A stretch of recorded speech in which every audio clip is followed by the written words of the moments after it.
Good afternoon, ladies and gentlemen, and thank you for joining us today. Welcome to another Village Media webinar. My name is Scott Sexsmith. We've spent the last 20 months or so living in, I guess, what we could call unprecedented times as people across the globe continue to navigate COVID-19 and its effects worldwide. Today, our focus will be on the effects the pandemic has had on the travel industry, specifically air travel, and how airlines have had to continuously pivot and alter the way they do business. Today, I'm thrilled to have with us Garth Lund. Garth is the Chief Marketing Officer for Flair Airlines to help walk us through some of those changes and what we as consumers can expect going forward. Garth, welcome to the show today. It's great to have you. Hi, Scott. It's a pleasure to be here. To say that we've got a lot of ground to cover would be a bit of an understatement, and we've got about an hour or so. Garth, and I want to make this as interactive as possible. So if anyone has a question from the audience today, please utilize the chat and we'll try to cover off as many as we possibly can. Today, I'd like to talk about a few things. The Flair business model of being an ultra low cost carrier and how all of that works. It's fascinating. I also want to talk briefly about Flair's sustainability strategy, but of course, the big topic on everybody's mind will be COVID and what travel looks like now and how airlines, including Flair, have had to readjust repeatedly throughout the pandemic. We'll get into that in a few minutes. You've been with Flair since March, I believe now, Garth, and I can only imagine the last 9 months have been an absolute whirlwind for you. New job, new country, all smack dab in the middle of COVID-19. Yeah, that's true. So I'm, as you say, I'm a relatively recent addition to Flair. So I joined the company in March. For the previous 8 years, I've been working at Wizz Air, which is a low-cost airline based in Europe. Similar concept to Flair, and we're really trying to bring the same thing here to Canada. Now, not a lot of people will change jobs in the middle of a global pandemic, but you did. What's been the hardest adjustment for you so far? Yeah, so I wouldn't too much recommend moving to a different country in the middle of a pandemic. It was somewhat challenging, but I think I think Canada is a great country. So as we go into now what is hopefully the recovery phase, it's been great to see things opening up, and I'm confident we'll continue on this road towards the recovery, and 2022 will be better than 2021. Let's certainly hope so. Keep our fingers crossed. Garth, I find the whole low-cost carrier model absolutely fascinating and want to do a bit of a deep dive into the intricacies of it. Now, just to give some context, I was on your website yesterday, and for those of you joining us today, it's flyflair.com. And here are a few examples of price points that I came across. And frankly, it almost seems too good to be true, but I want to run through them, and then we'll talk a little bit about the model that you guys operate under at Flair. Thunder Bay to Toronto, one way, if you want to go November 29th with Flair, is $29. By comparison, that same flight with Air Canada, $352. Here's another one. Toronto to Montreal, one way on May 19th from $49 with Flair. Again, by comparison, Air Canada, $192. And finally, Toronto to Winnipeg, if you want to go to Winnipeg in March, and who doesn't, on March 26th, one way, Flair is $69 compared to WestJet at $336. I could go on and on with these, Garth, but I guess the question is, how does Flair offer these low fares when major airlines, in some cases, are charging more than 10 times for the very same flight? Mm-hmm. Yeah, it's really core to our business model that we are offering low fares, and we do that kind of in a number of ways. So really important is keeping our cost structure low. So we are really focused on having a lean, efficient cost structure. We don't want to end up like many bloated airlines with plenty of unnecessary costs. That really helps us to be able to offer lower fares. Second thing is we operate brand new aircraft, which have the lowest possible fuel consumption. Fuel is the biggest cost for most airlines, and by reducing that by around 15 to 20% with these new aircraft, that again feeds into having lower fares. And then I think the third element is really just our philosophy of wanting to stimulate demand. We don't want travel to be kind of this 1960s jet set preserve of the rich and famous. We want to make travel accessible to everyone. So it's really important to us that we do offer low fares and can try and stimulate demand rather than just selling high fares to a small number of people. And then I think the final thing is that we do operate on what's called an unbundled model. So we sell purely the seat only. And if you want to add extra things on top of that, whether that's a checked bag or priority boarding, you can do so, and there'll be an extra fee for that. But we really want to keep the basic cost of getting it from A to B as low as possible. And if you're not a fussy individual and don't need a lot of bells and whistles, you can certainly do it affordably. Do you get people, though, who pay $29, $39, $49 that surprisingly might still complain that, you know, they have to pay for those add-ons and maybe not quite as happy when they should be when they see what they're paying for that fare? I mean, I think we're fairly clear up front about what the different costs are of the add-ons and extras. So we don't get too much feedback like that. That's great to hear. I do want to introduce Derek Turner from our team here at Village Media. Derek is going to be monitoring the chat and will certainly be asking the questions as people type them in. Again, if you do have any questions throughout this hour, feel free to type those in. Derek, do we have anything at this point and say hi to everybody? Hello, everyone. No, there's no questions in the chat yet, but please put them in as they come up. Yeah, absolutely. And as we start to talk about COVID and its effects, I'm sure that the chat feed will fill up. Garth, I do want to congratulate you guys, by the way, on the 2021 World Airline Award as being one of the top 10 best low-cost airlines in North America. That's got to make you and your team feel pretty good. Thank you. Yeah, we're really proud of the team. We've grown a lot in the past year. When I joined, we had just 3 aircraft. Now we're up to 12. We'll have 20 next year. So there has been a lot of work that's gone into driving that growth. Everyone's come together. We've got some really good people on the team. So it's really great that we can kind of see the fruits of that. How big is the team at Flair, Garth? And the follow-up to that is, have you guys been impacted by a shortage of skilled workforce, pilots, flight attendants, mechanics, baggage handlers? Yeah. So in our head office, we have around 100 employees. And then among the crew, we have several hundred, actually. Each aircraft typically requires around 35 crew to operate it. So as we grow, we're continually adding new flight attendants and new pilots. It has been, I think the staffing has been somewhat mixed. I think on the one hand, you've seen markets like, for example, for pilots, that was a very tight labor market before the pandemic. Obviously, with the pandemic, unfortunately, many people lost their jobs within the industry. So there were many available pilots for us to hire, very qualified, skilled pilots on the market who've been able to join the company. On the other hand, I think you have seen tighter labor markets in other areas. So, you know, it's very common at the moment for people to be, you know, looking for jobs. They talk about the Great Resignation. So there's a lot of flux, I think, in the labor market, which does present its own challenges. But we've been able to hire the staff that we need. And let's just build on that if we can, Garth, from an employment perspective. Are you starting to see the industry as a whole, and I don't just mean Flair, but the industry as a whole, starting to bounce back, and those people are being recalled and those jobs are being refilled again? Yeah, definitely. I think you are seeing that across the industry, not just in Canada, but globally. Pilots that were perhaps on furlough are now being recalled, which is great. And we're also looking for many new people to join the company. Right now, we're hiring over 100 pilots. So certainly we are creating demand in the market. That's great news after what we've gone through in the last 20 months. We can certainly use some. I think we have our first question. Derek, what do you got? Dennis would like to know if there are plans to expand operations to more cities.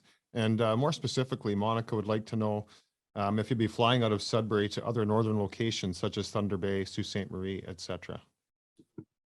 Yeah, we're always looking at new opportunities to expand. So, for example, last week we just announced our expansion into Mexico. So we'll be flying into Mexico from 5 points in Canada. We're continuously adding new destinations. You'll see more to come from us. We just launched services into the US from the end of October. Currently serving 4 points in the US. That will be up to 9 by the middle of summer next year. So we are, adding a lot of new destinations on top of the existing 20 or so that we have been serving in Canada. Within Canada, we're also looking for new markets to serve. So within Ontario right now, we're serving, kind of the bigger markets, Toronto, Kitchener-Waterloo, Ottawa, as well as Thunder Bay. I think as we move forward, we will be looking to enter some of the smaller markets as well, and really opening up kind of the low-cost, low-fare model to as many people as possible.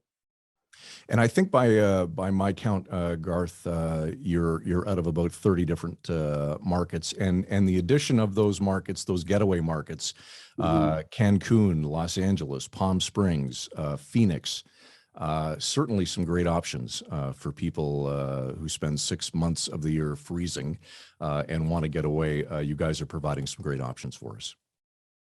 Yeah, I think there are certainly some interesting destinations within our network. As you say, it's a combination of there are the domestic destinations allowing people to see friends and family, or explore the rest of Canada, as well as some of those warm weather destinations down south, which people really want to see over the winter.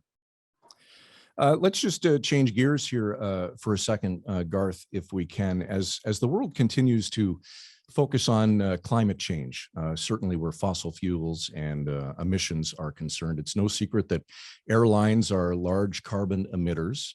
Your CEO, Stephen Jones, has kind of gone on the offensive, calling business class flyers, quote, climate criminals.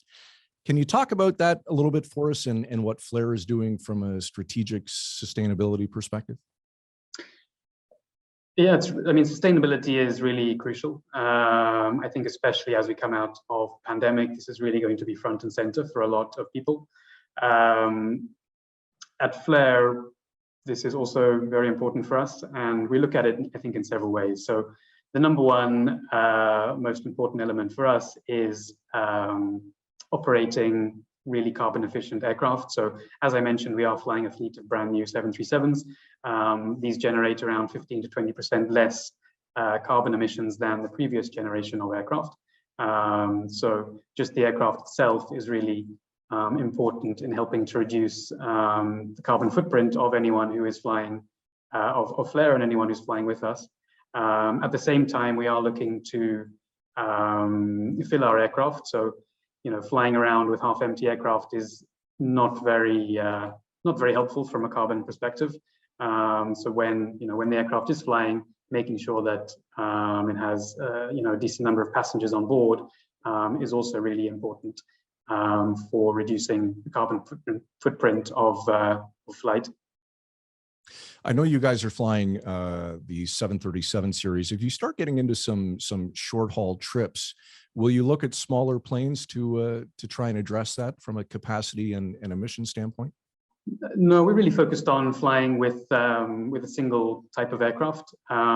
This is also an important element of our low-cost strategy. By having just one kind of aircraft, that really helps to keep our costs low, because we only need to do one kind of maintenance program. All the crew are trained on the same aircraft.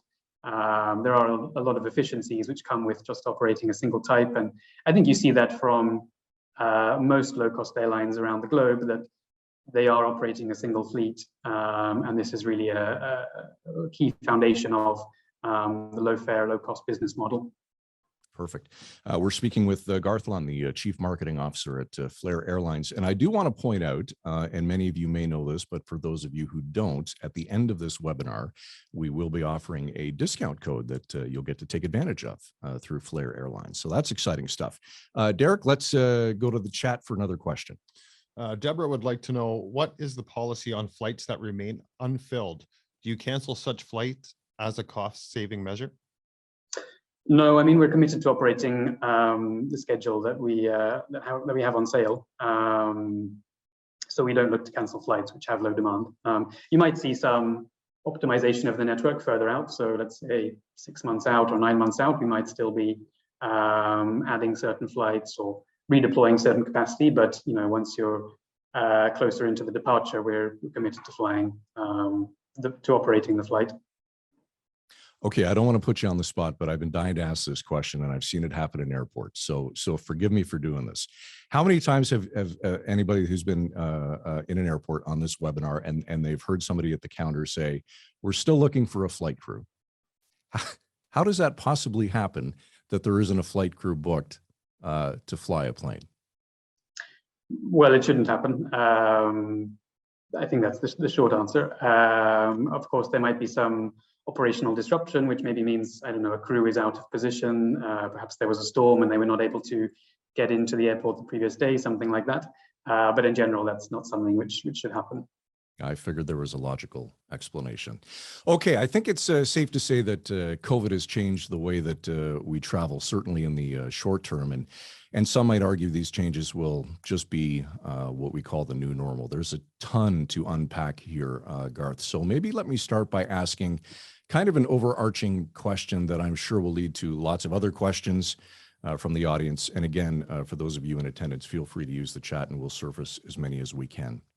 How has this global pandemic changed the way that we travel by air?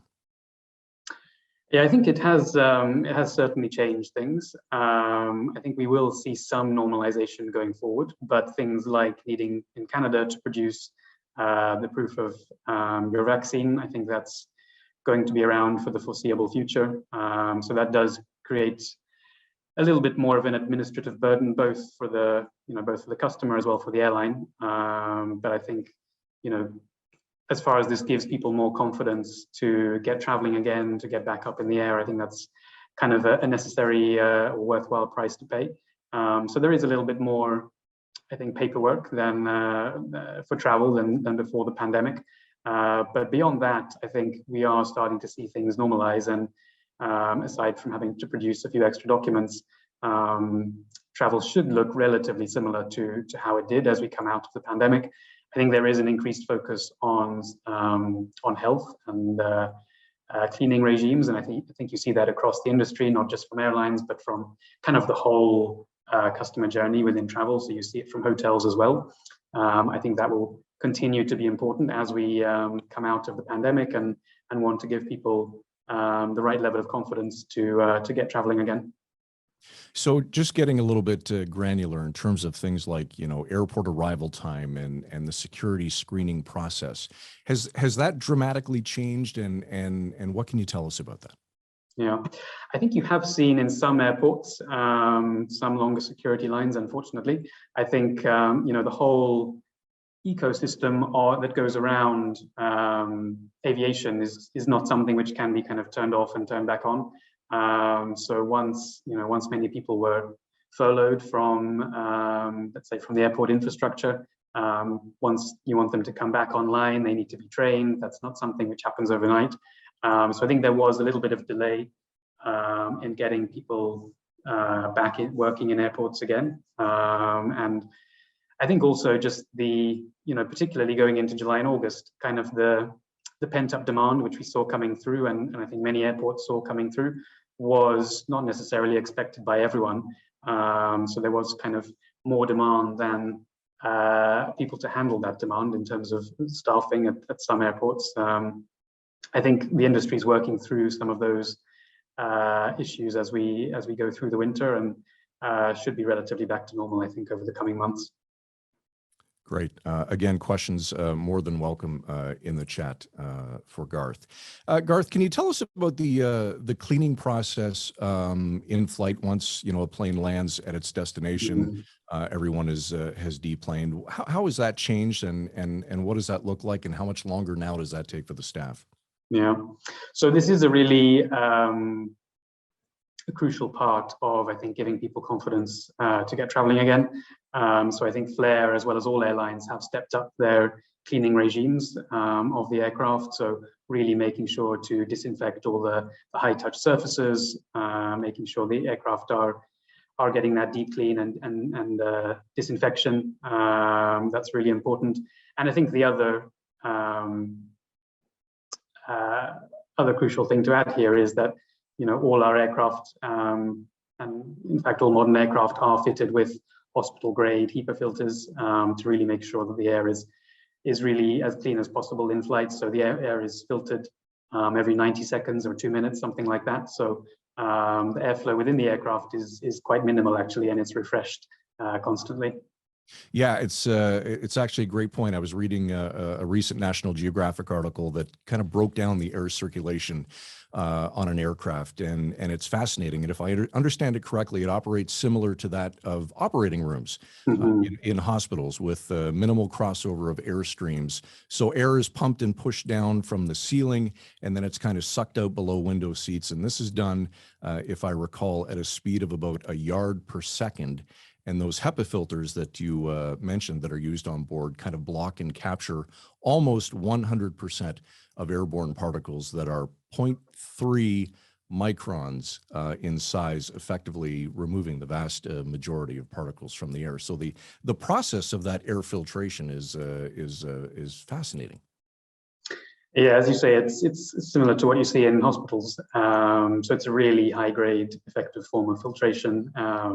And as you say, the flow of the air within the cabin is quite contained. So comes from the ceiling, exits by the floor. It's not flowing front to back or anything like that. So you know, the airflow is constantly refreshed, and within the cabin, it's quite contained. All right, I think we have another question. So let's go to Derek. Thanks, Scott. Stuart would like to know, with the number of Canadians who love to spend a week in Cuba during winter and the number of Airbnbs now in Cuba and tourists traveling lightly, he wants to know if there are any plans to expand into Cuba.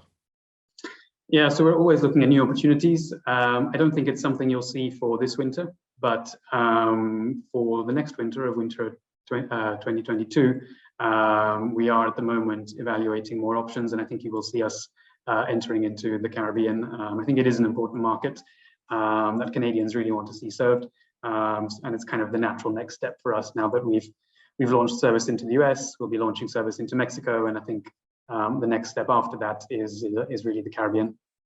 How does that process work, Garth? When you guys, as a company, identify a market that you'd like to enter, how does that all work?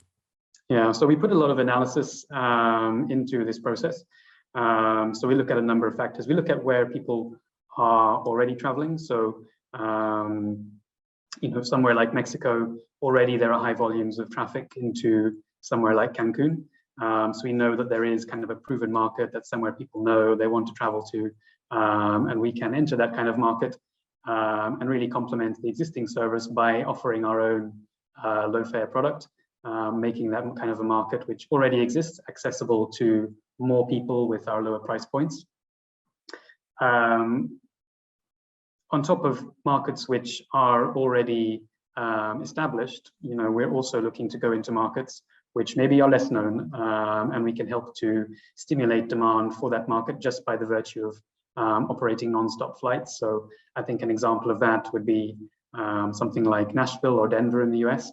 I think these are perhaps less common markets for Canadians to travel to at the moment, but they're both great cities to visit, and we really think that we can stimulate demand for people to fly there. You know, maybe they want to take a long weekend, maybe they want to take a week's trip. And even though it's maybe somewhere which people have not necessarily traveled to before, by marketing those destinations in the right way and to the right people, we do think we can stimulate the traffic for markets which are perhaps a little bit off the beaten track. And I think it's important to point out, and Mike from your team and I were talking about this before we joined live, that you guys don't offer connections. You call it point to point. But if you want to go to, say, Burbank from Toronto, you could simply fly Toronto to Vancouver and then a separate booking from Vancouver to Burbank. Yeah, so we're not offering connections. That's one of the ways in which we try to keep out complexity from the business, and in turn that allows us to operate with the lowest cost possible. So that's part of our model. But yeah, if people want to purchase two separate tickets, then you know, they're more than welcome to do that. Absolutely. Okay, let's take another question and see what we have, Derek. Okay, Karen would like to know, on an average flight, how many air changes are there per hour? Yeah, so the air filter refreshes the air, I think, around once every 90 seconds or 2 minutes. So it's a really high frequency of replenishment of the air. So I'm not an expert in this, but I guess that would mean around 30 times. From a mask wearing perspective, Garth, and we hear various conflicting things. Can you set the record straight as far as a mask policy when in flight? Yeah, so if you're entering an airport or if you're entering an aircraft, you need to be wearing a mask, period. That's been in place for a while now. And on top of that, coming in from November is the requirement for people to be vaccinated if they are looking to travel by air. And are there exemptions? If you're exempt from wearing a mask, is there any leeway whatsoever, or it is a requirement? Yeah, there are certain exemptions for those requirements for things like medical issues, but those are really the minority. So the vast majority of people will be wearing a mask and vaccinated. All right. Again, feel free to put some questions into the chat. Derek, do we have somebody else lined up that we can? Yeah, James would like to know, how strong is your booking to and from secondary Ontario airports such as YKF, YQT, and how likely is a return to YHM or going to YXU? Right. Yeah. So one of the some of those airport codes. Yeah, one of the important ways we keep costs low is by flying to lower cost airports. So something like Kitchener-Waterloo, that's a low cost alternative to flying into Pearson, and that's been very popular. So both for people who might be in Toronto and want a lower cost option, as well as people living in Kitchener or Waterloo or Guelph, somewhere that's kind of within the neighboring catchment of the airport. These flights have been very popular. Similarly, Thunder Bay, we're serving that from Toronto. And I think you'll see us continue to expand into some of the smaller airports. I think those are markets which have historically missed out perhaps on some of the lower fares in the market. And I think that's something we do want to change. So you'll see us coming into more airports around Ontario in the future.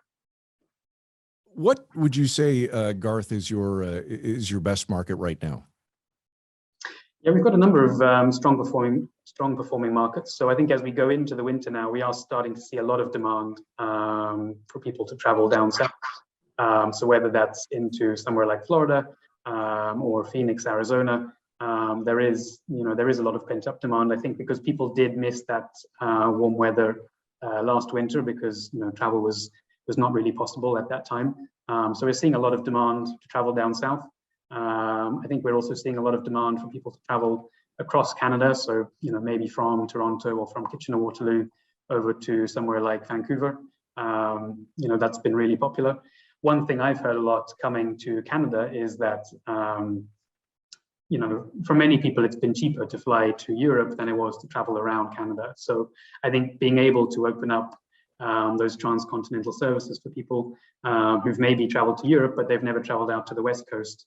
I think that's been, really great. We can do that, and you can fly, for $100 from Ontario out to the West Coast if you book in advance. So that's been really popular for our customers.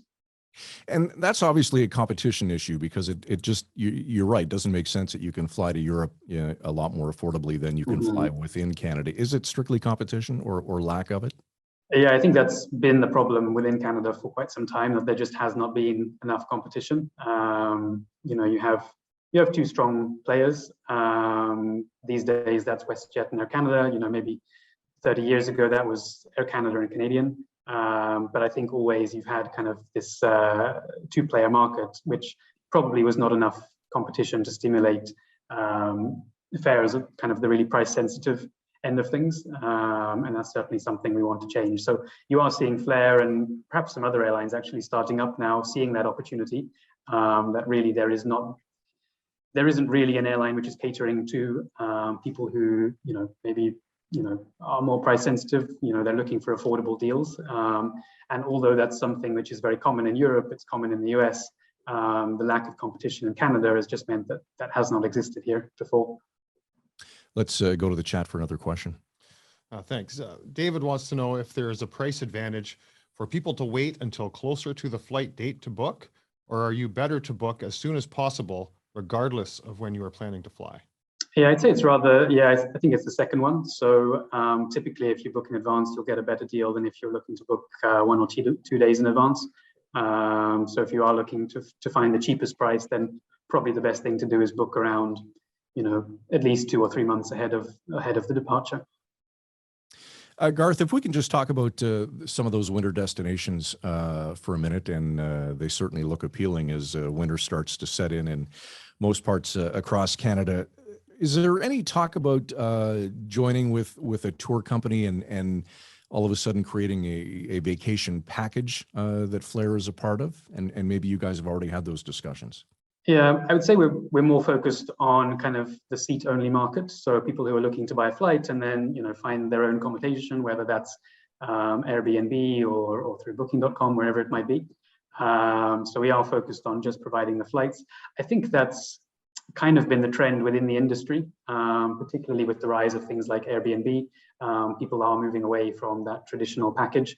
I think that's a trend which has happened faster in other parts of the world. So in Europe now, with the rise of low-cost carriers, similarly in the US, it's very uncommon for people to book packages. They are typically looking for the best deal on the flight and then looking for the best deal for their accommodation as kind of two separate things. And I think that's what you'll see in Canada going forward now that there are more low-cost flight options in the market for people to choose from. And do you think that's the wave of the future? Do you think we're going to see, certainly in Canada, more low-cost options, more airlines like Flair, more competition? Is that the way that we're headed, and the big two are going to be forced to lower their prices? Yeah, I think so. I think as you see more competition coming into the market, that will force prices lower across the industry. I think that'll be great for consumers, and I think it'll really be contingent on airlines to make sure that they keep their costs low, so that their cost structure matches what I think will be permanently lower fares in the market compared to what you've seen historically. Keep in mind, we've got a discount code coming up that we're going to pass along to everybody. And again, keep those questions coming in the chat, and we'll try and squeeze in as many as we can before we let Garth and Mike go shortly.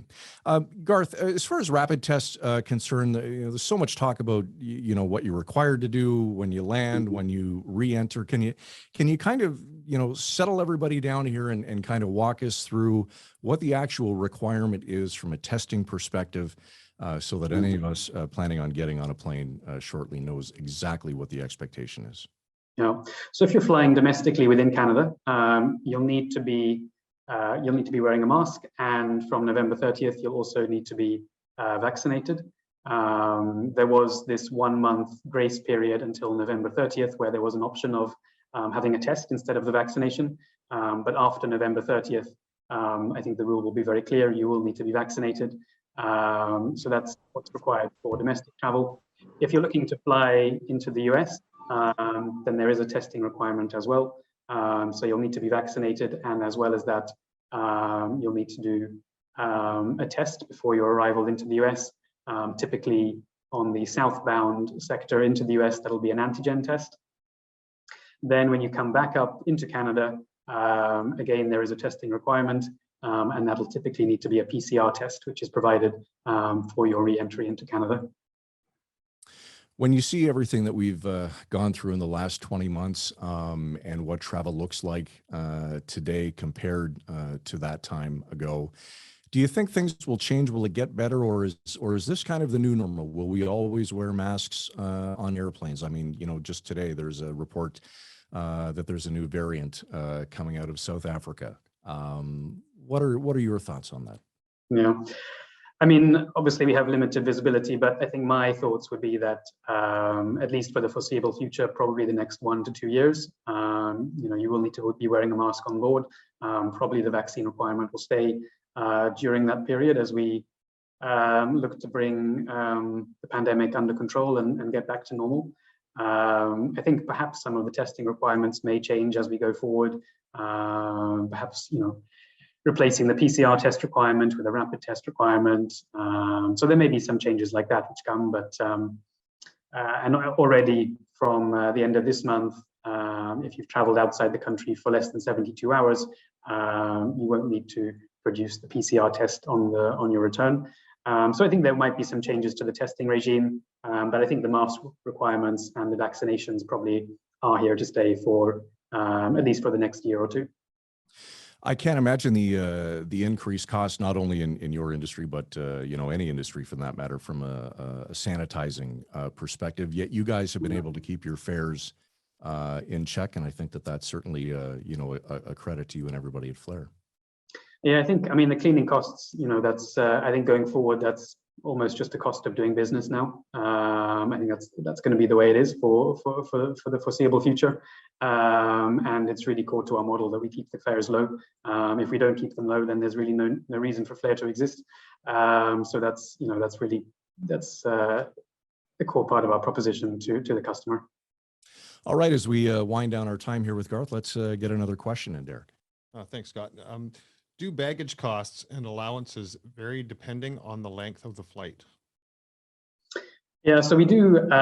So if you want to take, for example, a checked bag, there will be an extra fee for that. And that does depend on a few factors, the length of the flight being one of them. So yeah, that can vary. If you want to take a shorter flight, let's say from Toronto to Thunder Bay, the cost of the bag is typically going to be less than if you're flying from Toronto to Vancouver. Just a follow up to that, Monica would like to know, what are you allowed to bring with you at no charge? Yeah, so everyone's allowed to bring one personal item on board. So that'll be something like a backpack or a handbag, which can fit under the seat in front of you. If you want to bring a larger bag on board, there will be a charge for that.